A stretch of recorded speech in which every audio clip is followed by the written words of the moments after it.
Bonsoir à tous. Je viens de voir sur le site de Jeune Afrique, tension entre le groupe Wagner et l'armée malienne. Il paraît qu'il se passe tellement des choses entre les militaires du Mali et les mercenaires Wagner. Et nous savons depuis pratiquement 2 mois, il subit tellement de pertes dans les mains des rebelles.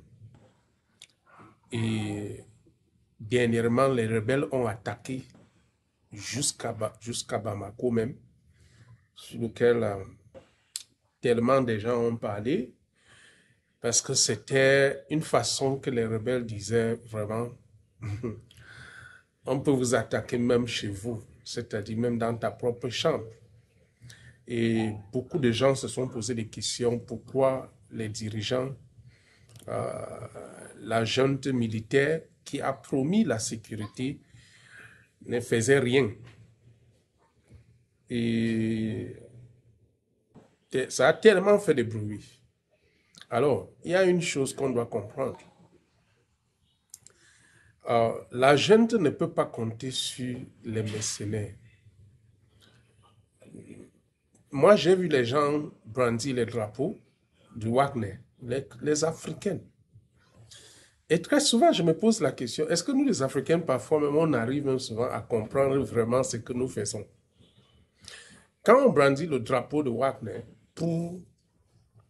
pour se dire que nous sommes en train de faire quelque chose, ou bien on est en train de célébrer les mercenaires, est-ce qu'on a même un peu de cerveau? On sait comment les mercenaires de Wagner sont recrutés, on sait comment ils sont formés. Et nous savons très bien que c'est les bandits du grand chemin. C'est les condamnés à mort qu'on a récupérés en prison pour leur donner l'opportunité. Et on leur dit, si tu combats pendant 1 an, pendant 2 ans, tu es libre. Donc ce n'est même pas les militaires bien formés. C'est pour ça que si les Wagner n'existent même pas en Russie, écoutez, si vous pensez que la Russie même peut accepter que les mercenaires fonctionnent dans le pays, ils savent pourquoi. C'est hors la loi, c'est des gens qui ne comprennent rien. Donc ça ne me surprend pas qu'aujourd'hui, on nous parle de tension entre Wagner et l'armée malienne. C'est tout à fait normal. Parce que vous ne pouvez pas prendre les fous et mettre avec l'armée régulière, des personnes bien formées. Nous savons aujourd'hui qu'en Afrique, au moins les militaires reçoivent un minimum de formation. Et vous pensez que c'est comme, écoutez, c'est comme si vous prenez des braqueurs pour travailler avec l'armée régulière et vous attendez quoi en retour? C'est tout à fait normal. Quand j'ai vu cet article, j'ai dit, mais waouh, ça commence à sortir. Voilà les gens qui sont là en disant qu'ils sont au pouvoir pour la sécurité et qu'ils comptent sur les mercenaires qui sont rejetés dans leur propre pays. Voilà ce que nous voulons pour l'Afrique. Et voilà le panafricanisme que nous chantons tous les jours. C'est faux. Ce n'est pas le panafricanisme. Ils sont là pour leurs intérêts. C'est pour ça qu'ils les protègent. C'est pour ça qu'ils sont leurs gardes-corps. C'est pour ça qu'ils sont leurs gardes rapprochés.